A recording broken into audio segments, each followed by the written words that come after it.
everybody. Welcome back to Two Dudes Talking Motorcycles. My name is Mitch. You can follow me on Instagram at Meech to the Beach. And my name is Gleb, and you can follow me on Instagram at GlebLapham. And don't forget, we have our podcast socials as well, TDT Motorcycles at TDT Motorcycles on Instagram. And any emails, comments, questions, concerns, gripes, you can email us at tdtmotorcycles@gmail.com. .com. Yeah. If they can't figure that part out, then... That's true. So. We could be a .org. We could be one day. But we're not. One day. Could be a .net, too. Let's go .net. .net reminds me of like those early 2000s websites. Yeah. Where everything's just the golden age of the internet. Yeah. When everything was free and fun on the internet. Yep. Today we got a kind of a, most likely a little bit of a lengthy episode for you guys, but we are back to... teaching some lessons in history. Yeah, it's been a while since we've done a little bit. history. Yeah, it feels like anyway. But. It's been a minute. But today we are going to be talking about one of the most iconic brands, not only in motorcycling but also in just the engines, just in the world, and that is Honda. For those of you that somehow don't know, Honda is a manufacturer. It's a Japanese company, and they manufacture a whole plethora of things, most famously probably cars. Yeah. Civic, CV. Robots and jets CBR, now. Yeah. What else?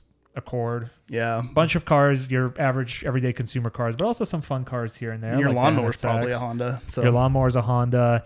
Your generator's probably a Honda. Probably, yeah. Your motorcycle might also be a Honda.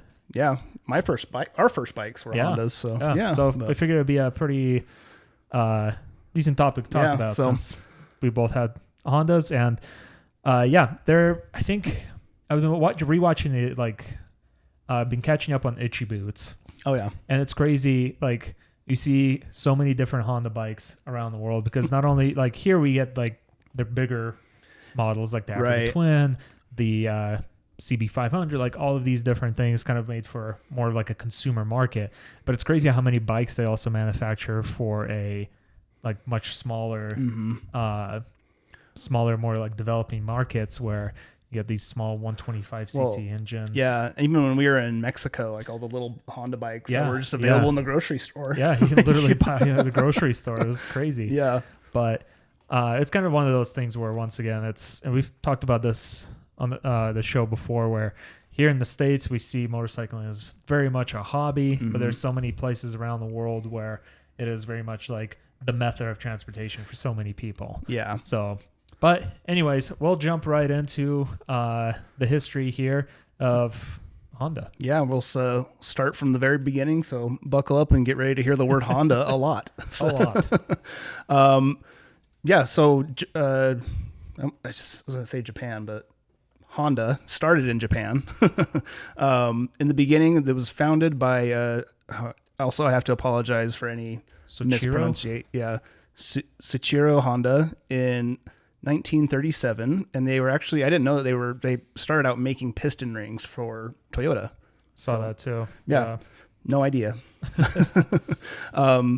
But at some point down the line, Honda, he decided that he's going to do something else with the name, and in 1946, actually, this is why he noticed that transportation was growing and it was going to be needed throughout Japan.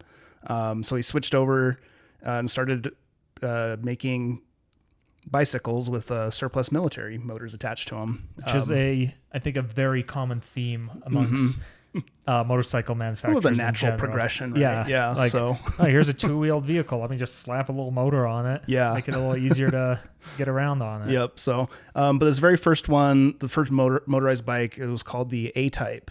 A legend was born, basically. By 1948, Honda, they had transitioned to the Honda Motor Company. And then by 49, their first motorcycle was called the Dream D-Type. It was a two-stroke 98cc engine with a two-speed transmission. And this one was notably different for the time, where you could actually shift with the foot pedal instead of needing to use like the old lever style. Yeah. So already innovative. for the time Starting it was, off. So yeah.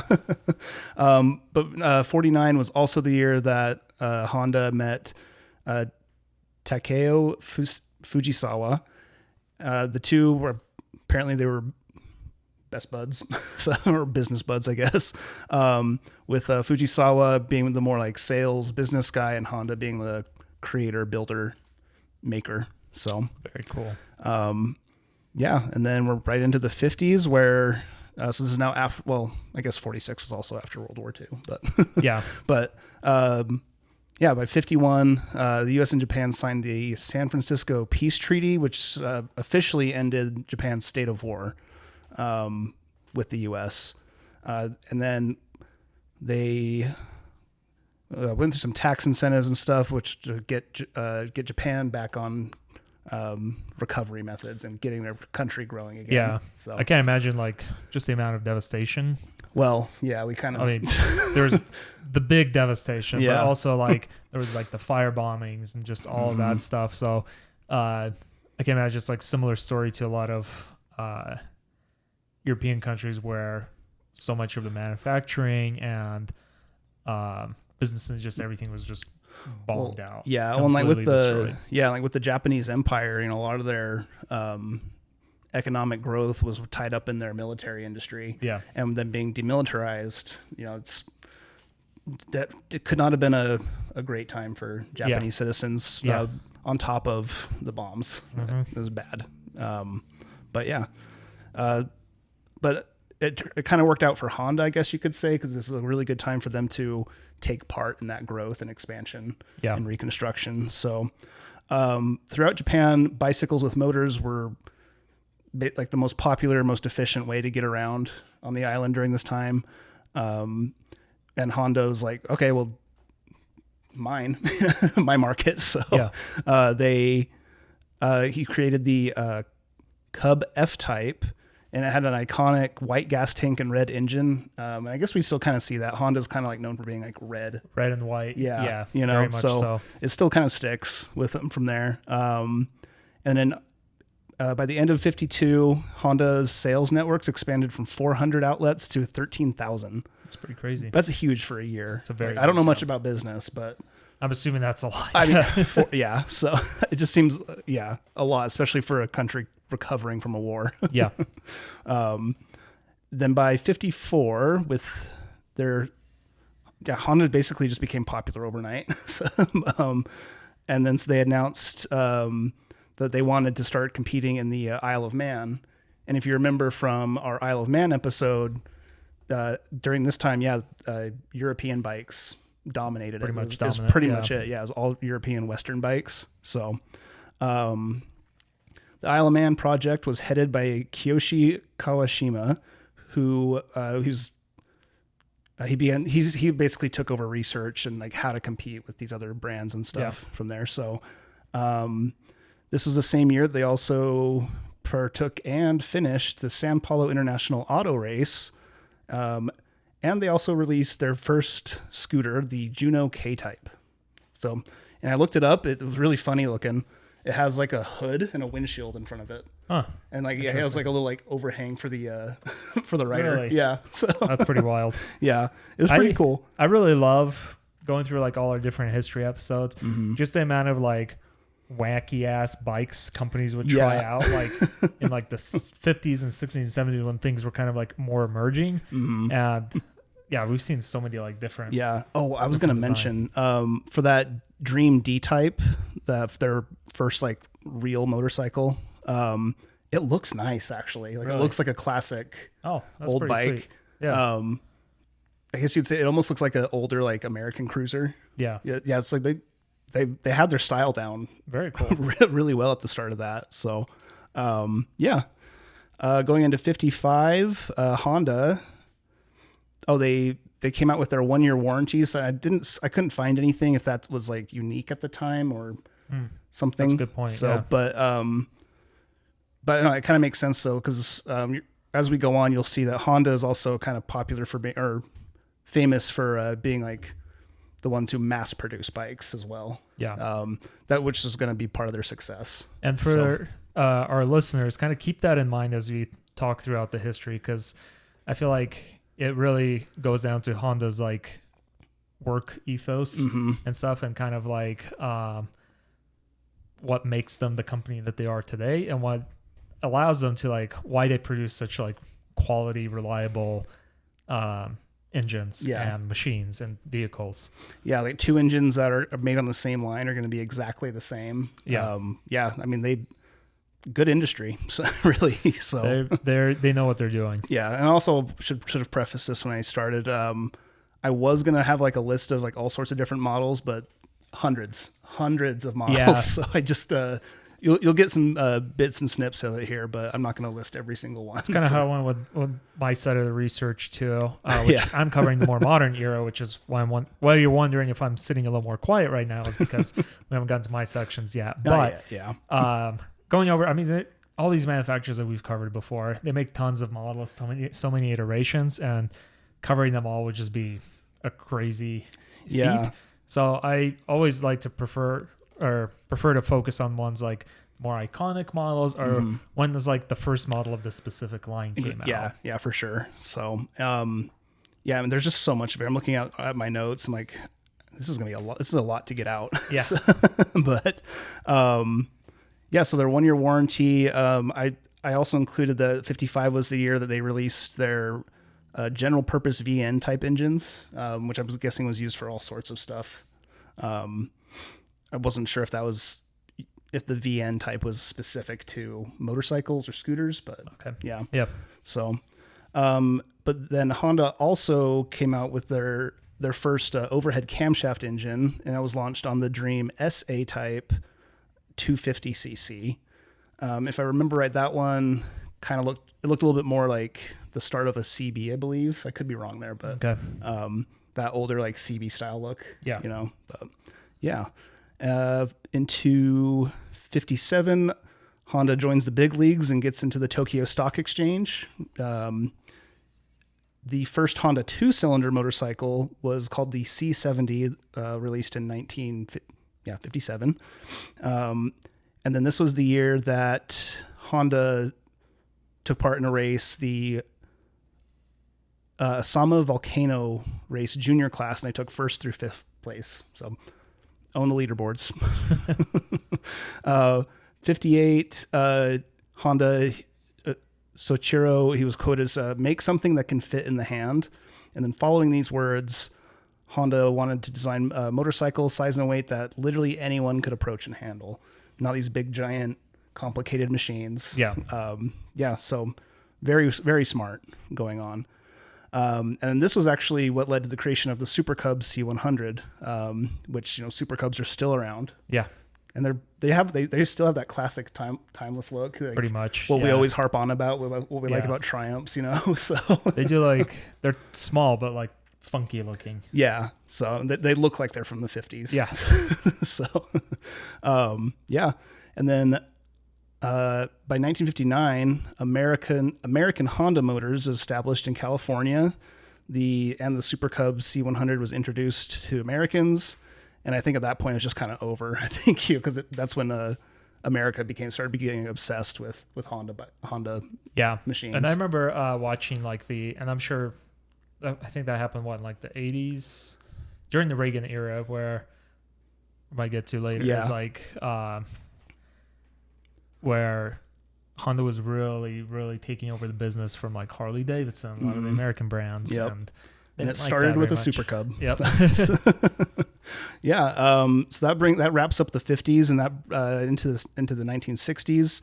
This was a time when Japan saw a ton of economic and social growth. The country had really not fully recovered, but they're on their way. Booming. Yeah. They're booming. So, 1960, Honda established their R&D section and opened up the Suzuka factory. And then this is the CB72 Super Sports is launched. So, I don't know if that was the bike that took part in Isle of Man, but we'll see. So if I might have got that in there.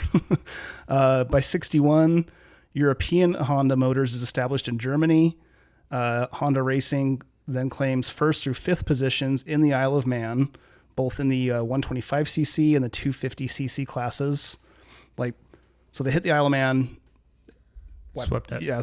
By the 60s, I don't know if that was their first one. Yeah, but no. So they got it. And then that was the same year they also won the World GP 125 and 250cc manufacturer titles, and then the Super Cub hit 1 million units sold. Very cool. Yeah. And from the year it came out, that's not a long time to hit 1 million. No, that's a lot of that's a lot of sales. Yep. 62, they won the same classes, the 125 and 250 cc's. And then Belgium became Honda's first overseas production with their subsidiary Honda Motors. So, congratulations, Belgium. It's like I thought for sure, but anywhere in Europe, it would have been Germany at that time. Yeah, so I would think so. Yeah, but yeah. It moved on me. I apologize. 62. There we go. Yeah. Sorry about that. Then Honda also begins production of motorcycles in Taiwan, expanding their empire. Suzuka Circuit is completed. It's a 6,004 meter long track at a capacity of 200,000 spectators. That's crazy. That's a lot. And this actually made Suzuka City a good like tourist destination site. Yeah. I didn't put it in there, but I guess there's like a automobile amusement park or like museum there. Like right now? Or back then. Okay. I hope it's still there, but it sounded kind of cool. Yeah. So I'd love to go to a car museum. Why does it jump on me? Okay. And then 63, this marks their 15-year anniversary, and they take more wins in the Isle of Man for the 250 and the 350 races. And they also happen to win the 50cc, the 250cc, 350cc classes in the first World GP road race in Japan. So I'm glad they won in Japan. Yeah, seems fitting. Japanese company. But it's just, I mean, at this point, they really hadn't been like in the racing scene that long, but they're just taking these smaller capacity races, which I guess those were probably not that small back then. Probably not, but it also kind of makes sense as if they started off with like the Cub series and the Super Cub. So they probably had a more expertise kind of like building the smaller engines and then slowly like making them bigger or iterating to a larger size over time. Yeah. And then I just threw us in there. Just it's not motorcycle related, but since it's Honda's, this was 63 was also the year that Honda had their first automobile model, the T360 K truck, and their S500 compact sports car. And that actually, like, on their website, they have the picture of that car. Dude, it looks sick. Really? Like some of these, I had no idea some of these older like Japanese cars like look so cool. There's a lot there's a lot of really cool looking cars. While you're going, I'm going to look that up. Yeah, for sure. And see. By 64, Honda spread through the world, and with their sales and production now reaching France, Pakistan, and Thailand, Takeo Fujisawa is then made the VP of Honda. And surprise, they take another Isle of Man win in the 125, 250, and 350 cc's. And then U.S. Magazine they awarded them an advertising award for their "You Meet the Nicest People on a Honda." And I remember like hearing about that when I was taking some classes. That's a pretty cool little car, right? Yeah. Yeah. So look it up, everybody. The K truck looks dope too. I know, right? It's like a classic like 60s looking car. I think. No, I remember I was taking a U.S. history class in college, and we were doing a bit like in the 60s and 50s about advertisements and stuff. Yeah. And I actually remember seeing that one in the class was that you meet the nicest people on a Honda. Yeah. It was like, extremely successful. So, yeah. And Honda, 64, Honda also announced that they were going to be participating in the F1 races.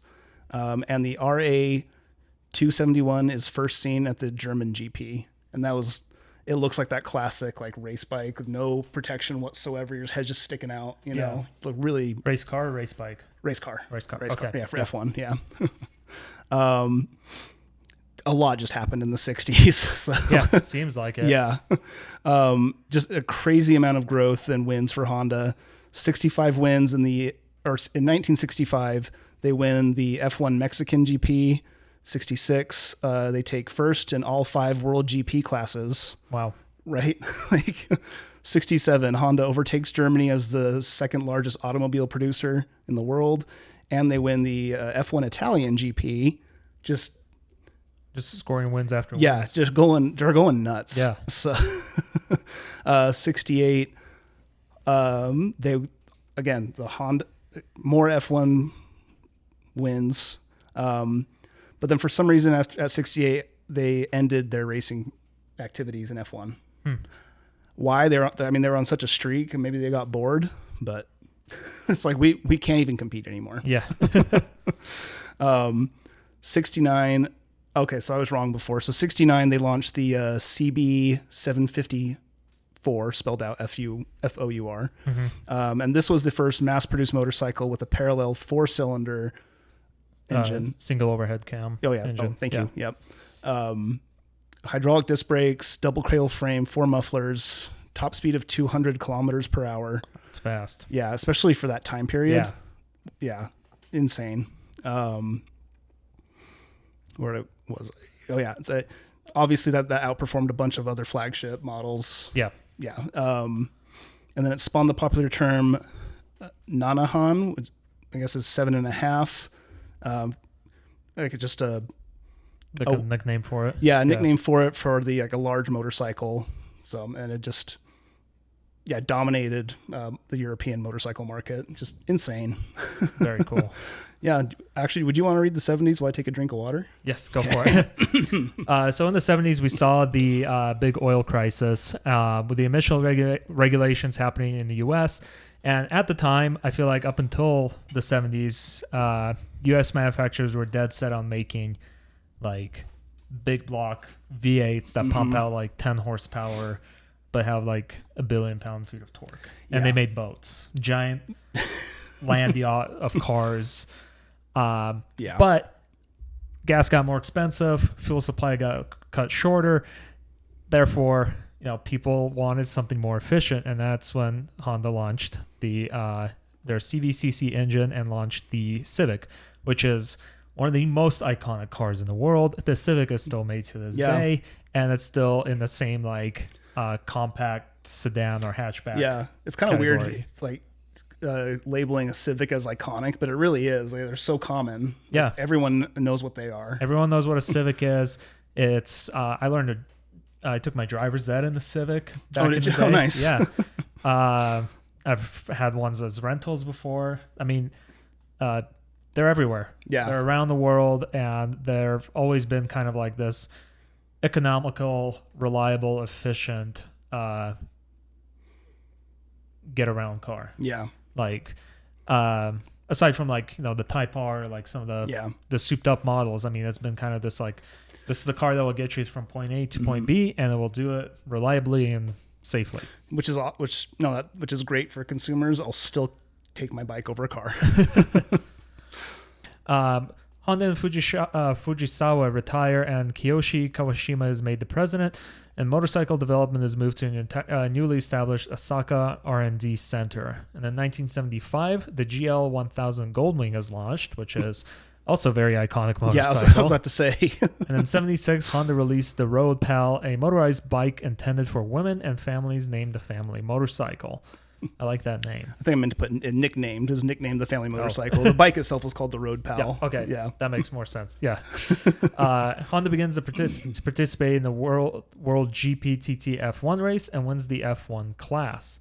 And in 1978, that was in 1977, by the way. And in 1978, Honda of America manufacturing is started in the U.S. for motorcycle production.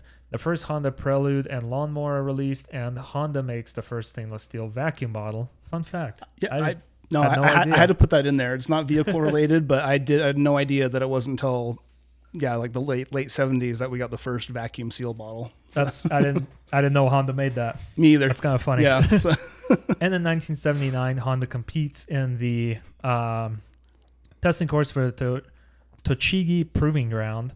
The CB X 1000cc and the CB 750F and the CB 900F are introduced, and the NR 500 is debuted in the World GP. Yeah, I'm assuming that's also a bike, right? That's a bike. Okay. Yeah, okay. Those are all bikes. Yep. So just a quick brush through the 70s, but like not as much as activity as I could really pick up on for relating to motorcycles, but still just tons of wins. Yeah. For those like listening, there's also, I would recommend checking out the video that Fortnite has on their channel about was it the 70s or the 80s? When was Reagan president? The 80s? Yeah. It was during that time when like Harley Davidson tried to make like an appeal to the U.S. government because Honda was basically taking away all their business because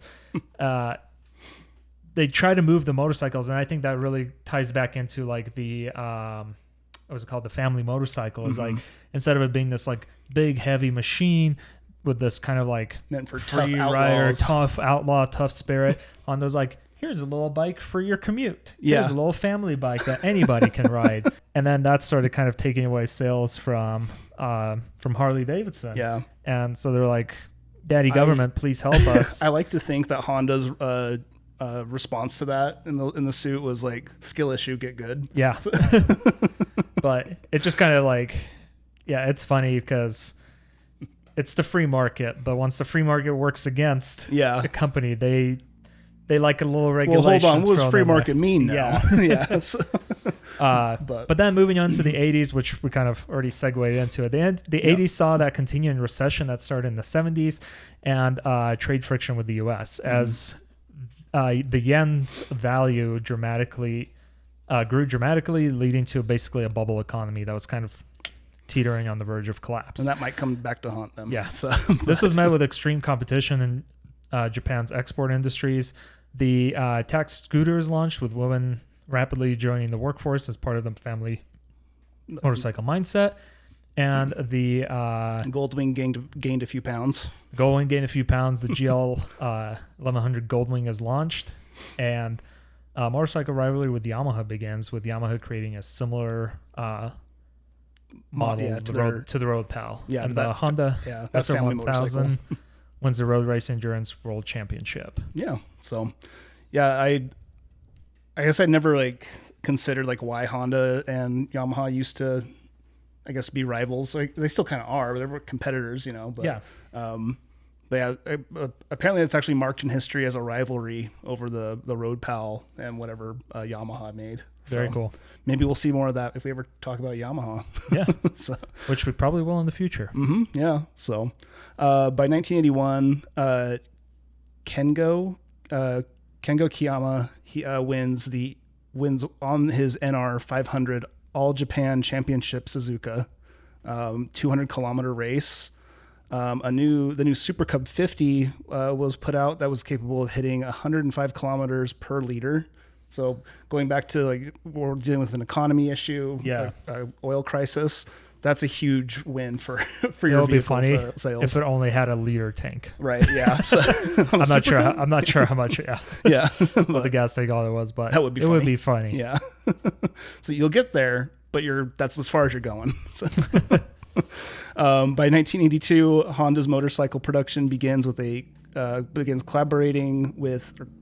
Geez, if I can talk today, begins with a collaboration with the Chinese company called Jialing Industry Co. And I think that's just for like production parts and stuff like that. And then Honda Racing Corporation, HRC, which you can still see on some bikes. They'll be printed on their older bikes. They're established and integrated with Honda's motorcycling racing divisions. So now they're putting their heads together. Was their goal. And then the V3 NS 500 debuts in the World GP 500 and wins in 3 races. Could not find which races those were. Then the VF50 Sabre and VF50 Magna with their V4 engines are released. The 750. What did I say? You said 50. Oh, sorry. Yes, VF 750 with a V4 engine. Yeah. And then another new Super Cub, the Super Cub 50 SDX, launches with an even more impressive range of 150 kilometers per liter. That is very far. That's So that's damn good gas. I would hope so for such a little thing. But by 83, Kiyoshi Kawashima retires and Tadashi Kume becomes president for Honda. Freddie Spencer, who we've talked about before, wins the World GP 500 series and the manufacturer titles on the NS 500. And then Honda takes part in the F1 racing again. And then I don't know why, but it says that the rivalry ended with Yamaha. Again, I don't know what makes that different from like normal business competitions. So. It was like a very heated rivalry. Maybe, yeah. Maybe they were mad. The Goldwing continues to get fatter with the GL 1200 Goldwing coming out in 83. By 84, F1 Williams Honda has its first win at the Dallas Grand Prix. The NSR 500 V4 is debuted and takes again 3 races. I couldn't find which ones they were. I probably just didn't look deep enough. So. 85, Freddie Spencer, he wins the World GP in the 500 and 250cc titles. And this was a first for the World GP series of having the 2 titles won. So, yeah, pretty sweet. Very cool. Yeah. And then by 86, the NXR 750 wins the Paris-Dakar Rally and continues to dominate that until 89. So, that's the ancestor of the Africa Twin. Yeah, Africa Twin. Yep. So, 87, Wayne Gardner wins the Riders and Manufacturers titles in the World GP 500. And then F1 Japan GP is held at the Suzuka circuit for the first time. The VFR 750R and the RC30 are launched, and the RC30 being like that classic 80s sport bike look with the round headlights up front, the 2 of them. I always thought it looked pretty sweet. Dated. I do like that old look. Yeah, I do too. And then you had mentioned the tax scooter, right? I don't remember. I might have missed that. Anyways, just keep going. Anyway, so the tax scooter came out earlier in the 80s, and it was very popular for its size. And by 87, the Tact Full Mark comes out, and this scooter changed how all scooters are made to this day. It was the first scooter to come out with a helmet compartment under the seat. So that's pretty convenient. Yeah. So again, you can thank Honda for how every scooter looks. Every scooter, I think, has that compartment. So, and even some of their bikes do. Yeah. Yeah. With the gas tank being in a different spot. Yeah. Yeah. Is that the NC 750? The NC 750, I believe, does have like a front compartment. The frunk. The frunk. I can't think of any other bikes, but I know the BMW, the older like F800 GS, I believe, had a tank in the back and storage compartment in front as well. Yeah. That's the only 2 I know off the top of my head that had that kind of like configuration. Okay. But it is a pretty cool idea. And I feel like it makes even more sense for a scooter because that's especially more of like a mobility, like commuter vehicle versus like a fun vehicle for a lot of people. Yeah. Well, and like with like your economy booming and, you like we've mentioned before, with women joining the workforce rapidly, having a small scooter, lightweight, you can ride up to work, store your helmet. Yeah. Yeah. Super convenient. So, 88, that's where we are. 1988, we see the first Africa Twin, the 650cc, and it, just jumps right into the adventure. Yeah. It's like, it is, and I would say it is it's an adventure bike. Yeah. Oh, well, it's a well-known adventure bike too. Yeah, very well known. Yeah. The GL 1500 Goldwing comes out again, just getting bigger, and this is the one that came in with the horizontally opposed 6-cylinder engine, which is still used today. Except now it's 1600. Yeah. cc's, and it kind of tapered off at that. Yeah. Then there's like, okay, we got to watch our cholesterol. Yeah. Yeah. It's getting a little too fat. Yeah. We don't want to be Triumph with their 2500cc rocket. Yeah. 88 was also the year that VTEC is introduced, the variable valve timing. Hell yeah. Yeah. So which we talked about that the other night. VTEC is Once I start my section, before I start my section, I want to go over like how I learned how it works. Okay. And what it is. Sure. But in a sense, it's basically Honda's version of the variable valve timing. But they're also like either one of the first or definitely one of the early manufacturers that like introduced that kind of system. Yeah. So. Yeah, like I said, a lot of firsts. Honda definitely. hits. Yeah. So, and then help me with this name, Ayrton Senna. Yeah, Ayrton Senna wins the drivers and constructors titles for F1 McLaren Honda, and then '89, Eddie Lawson wins the World GP 500 Series title, and Alain Prost wins. Driver's title for the F1 McLaren Honda. So that wraps up the 80s. I'll take us into the 90s. But first, VTEC. So while I was doing research for this, I had the thought pop into my head. I was like, what is VTEC? I always hear the term. You always hear the jokes like, oh, when the VTEC kicks in, mind blown. Yeah. Basically what it is, it's Honda's version of their variable valve timing. And what it does is the camshafts basically have an extra now I can't remember the name of it, but they basically have like an extra rocker and extra like nub on the camshaft. We like extra nubs. A little extra nub, yeah. On the camshaft, and basically what it does is at lower RPMs, it doesn't open the valves nearly as much, just because it doesn't. It's trying to keep the engine running as efficiently as possible while delivering the best power output. So at lower RPMs, the valves don't open up as much, which kind of creates more air pressure just because it's a smaller space, but also makes the engine run more efficiently at lower RPMs. But then once you rev up, you want more air pushed into the engine. So what they did is they have like that third. It's not the rocker. It's whatever hits the rocker, and I wish I could remember the name of it now. But it's basically like a third, slightly bigger like nub on the camshaft, and it uses oil pressure to lock all the three rockers together. And so once that larger nub kind of like hits it, it opens up the valves even more, therefore allowing more air to be pushed into the engine. Okay. And that's basically what VTEC is.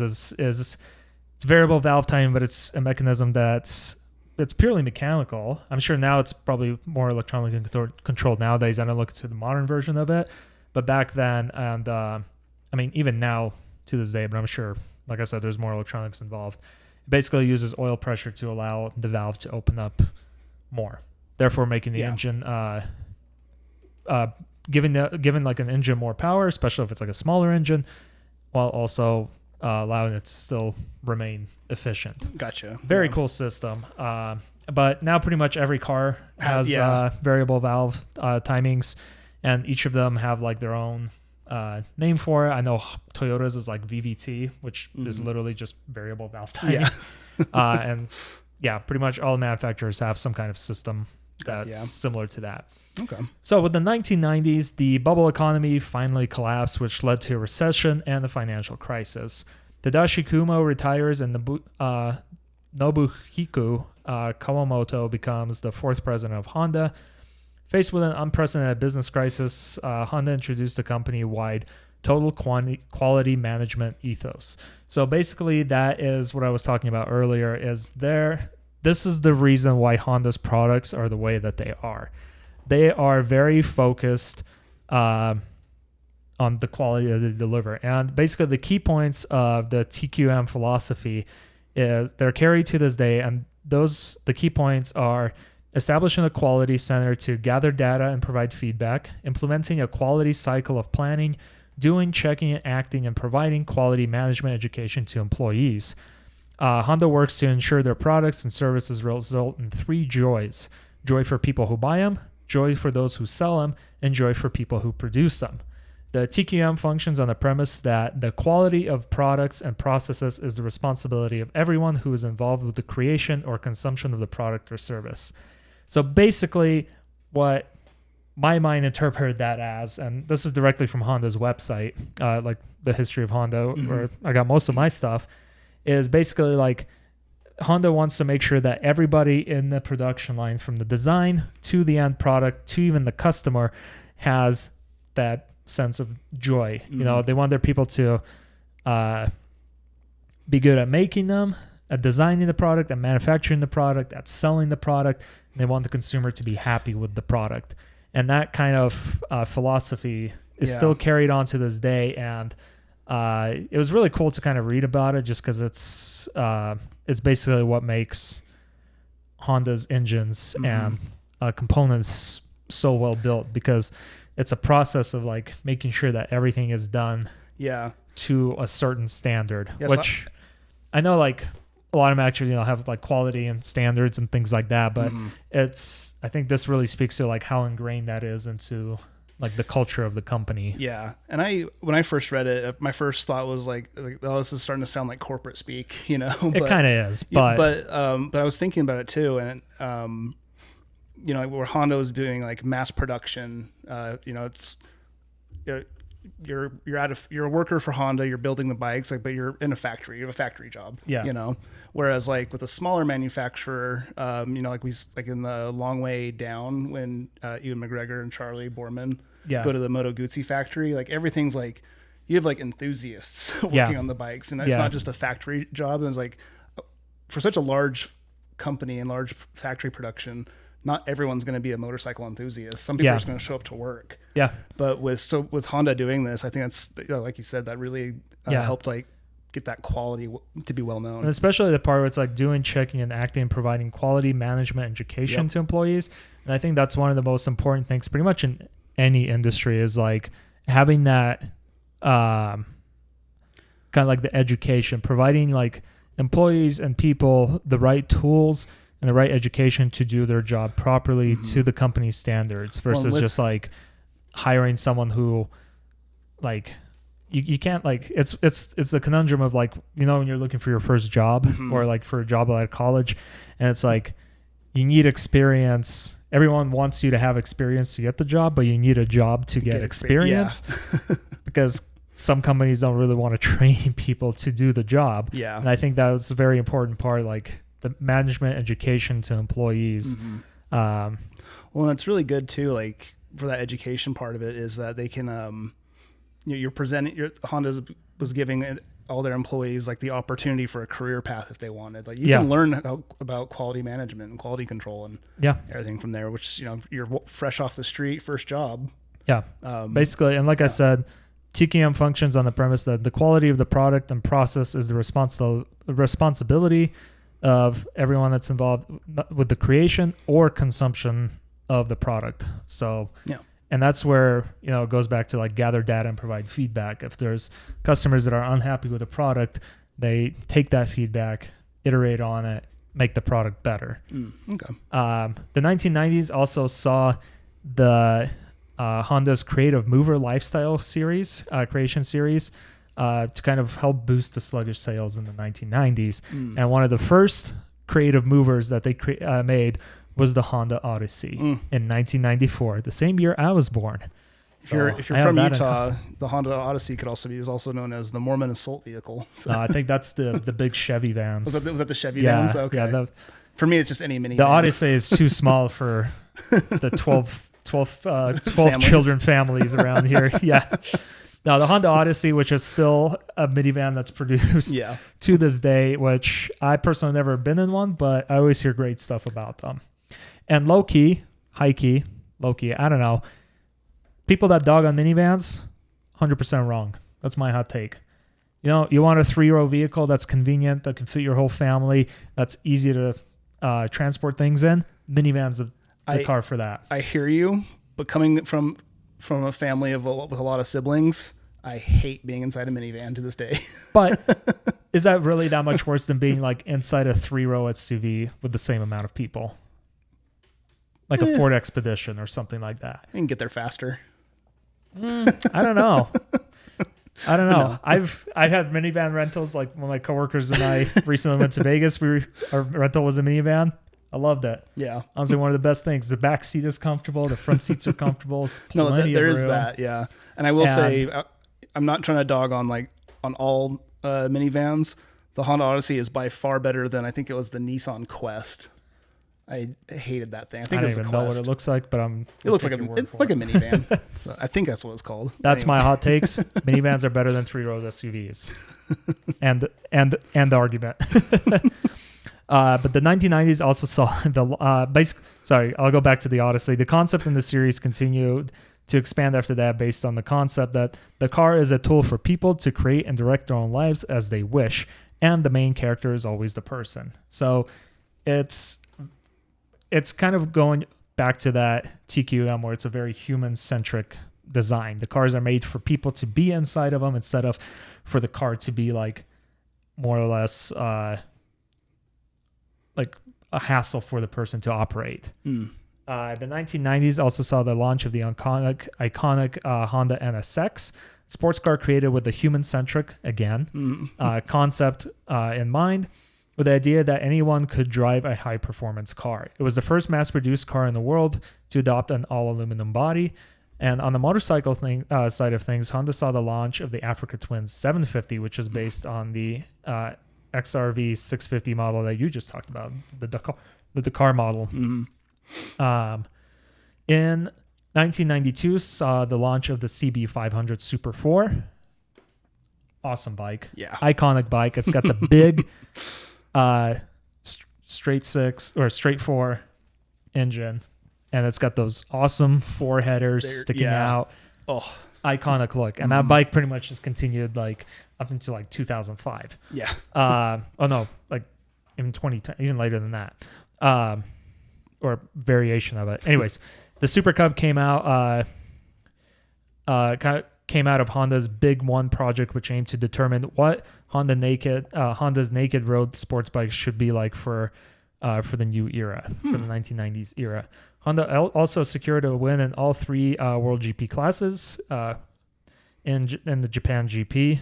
And in 1992, the Honda CBR 900RR Fireblade is introduced, which, once again, very iconic. Have you seen one of them in person? Big dual headlights. Yeah.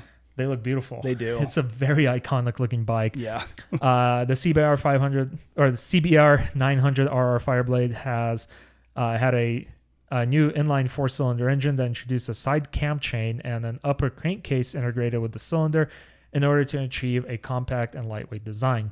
A train drive camshaft and repositioned alternator was also used to overcome the gear train and the size disadvantage. So basically made the engine more compact. Gotcha. And fit in a smaller space. 1994 Super Sport motorcycle RVF/RC45, which was a 750cc bike, is launched, and also used the V4 engine. So kind of iterate from inline 4 to V4.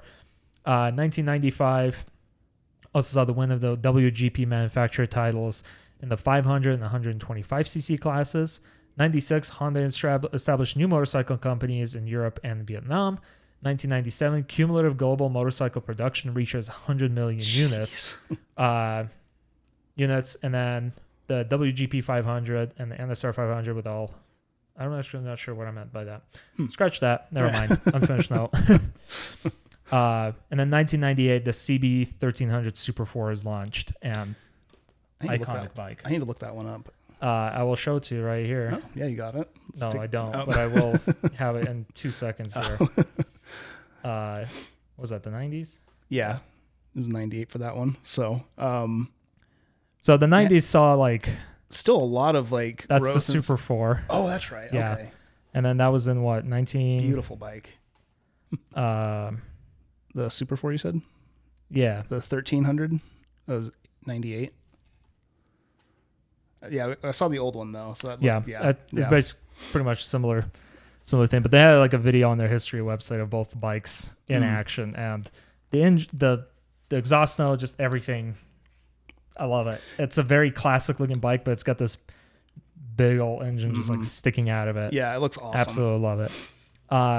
Moving on into the 2000s, we're kind of getting close to the end here, because the more recent history, I feel like you're kind of moving away from some of like the big innovations or the crazy designs to kind of the company that we know today. Yeah. The Honda Civic's still being made. The Accord's being made. Well, Odyssey's still around. Yeah. Well, it seems like for like, you know, at the end of the 90s, like, you know, at that point, like Honda, you know, they hit the summit of the mountain. At that point, like where do you go when you're at the top? Keep making things better, basically. Yeah. The Power of Dreams was established as Honda's global brand slogan for the 21st century.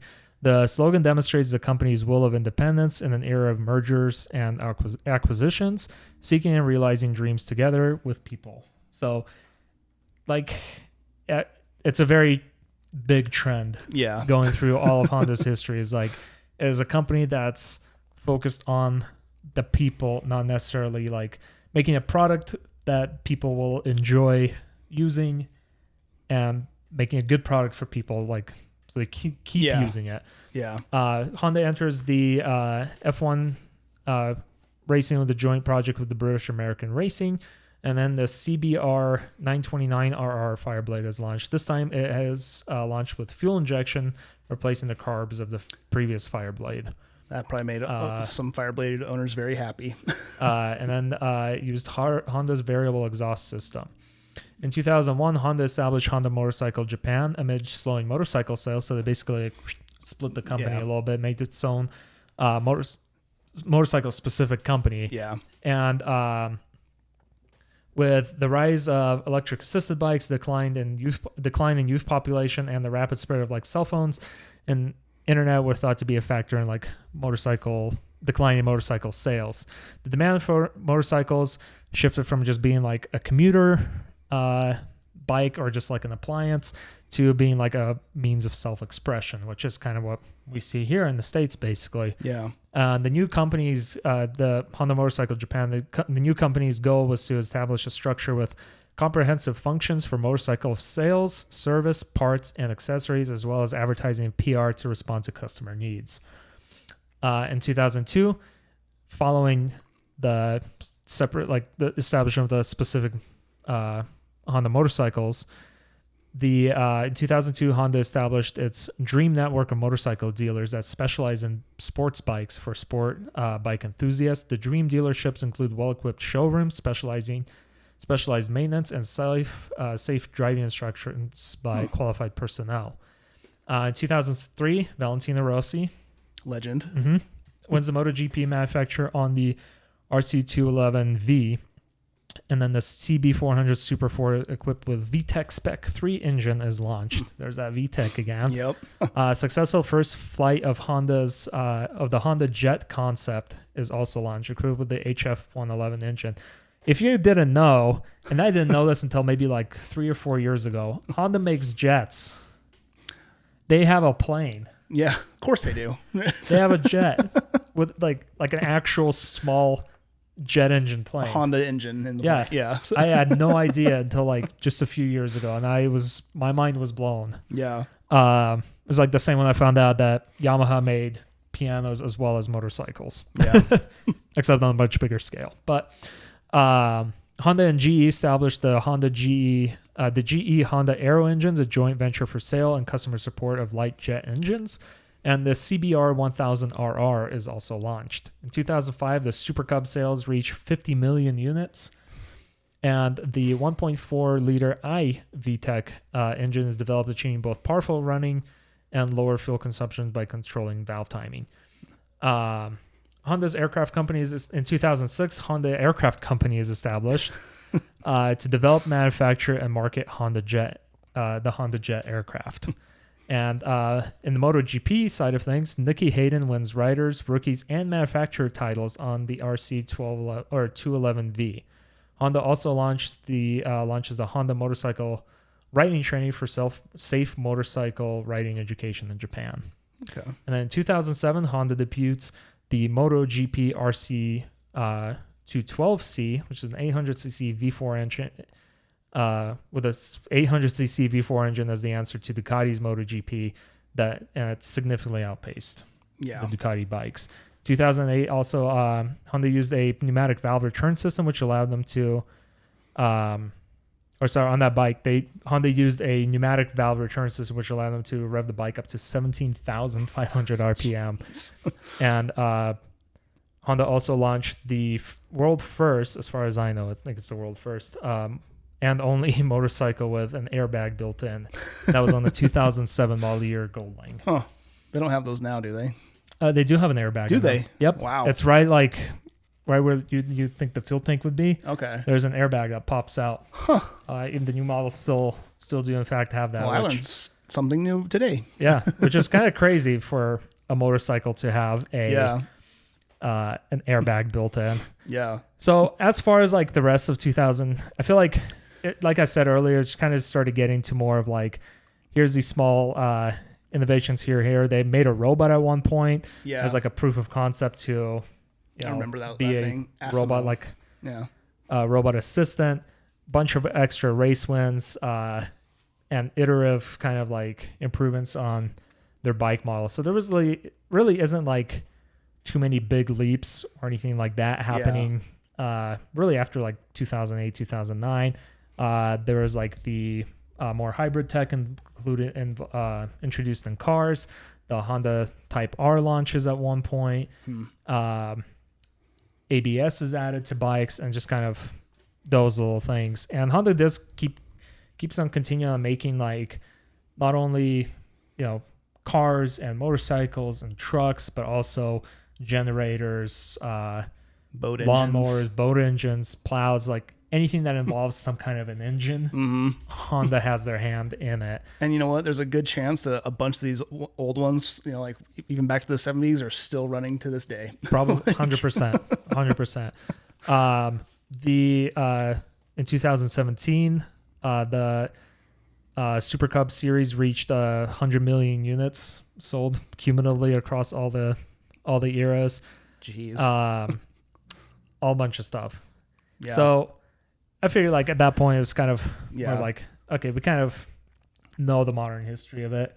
We kind of get it. So yeah, that's pretty much it. Yeah, no, I mean, what we did with this one, just because they did so much stuff. They did a lot of stuff over in the earlier time period. Well, just from their beginning till now, like there's just so much stuff that Honda has like gotten involved in and made.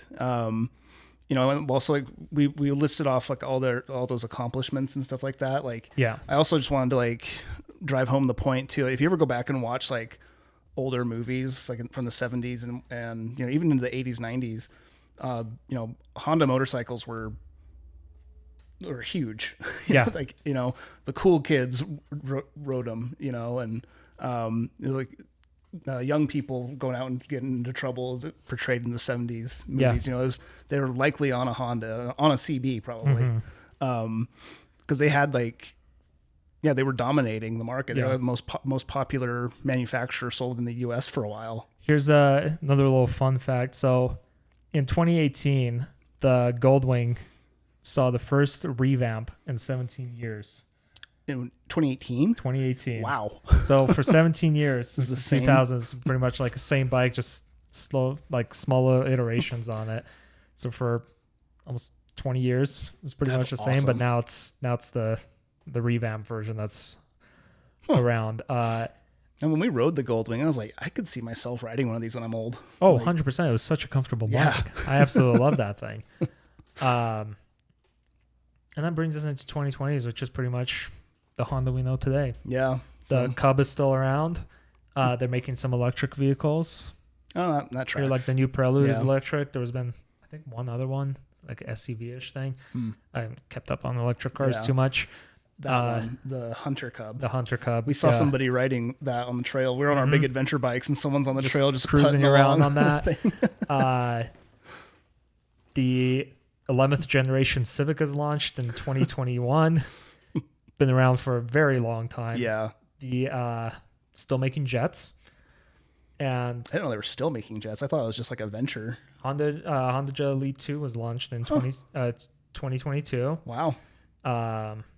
And even announced a Honda Jet Echelon announced for Honda's new light business jet in 2023.